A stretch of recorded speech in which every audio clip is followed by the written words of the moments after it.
Imagine the moment you put on a pair of glasses, not a bulky plastic brick, and something that feels as light as your favorite Ray-Bans. Suddenly, your entire living room consumes.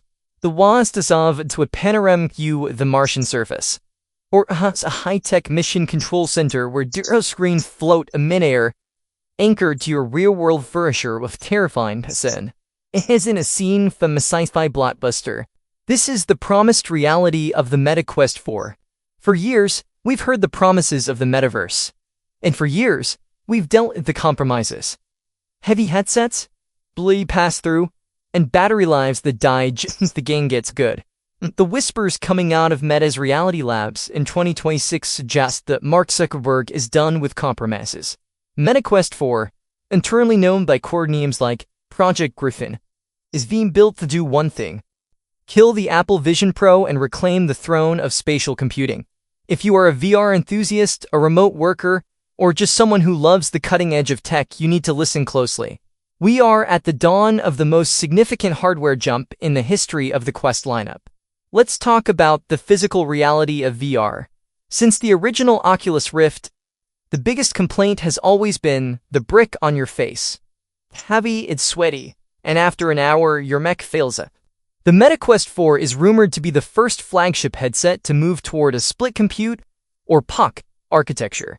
Imagine a headset that weighs 40% less than the Quest 3 because the battery and the heavy processing chips have been moved to a small, sleek PoC that clips to your pocket or sits on your belt.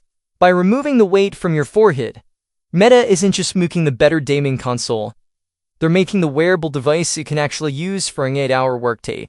But what will you see through those lenses? This is where the Quest 4 separates itself from everything that came before. We are moving away from traditional LCD screens. The leaks point toward dual 4K Micro-OLED displays.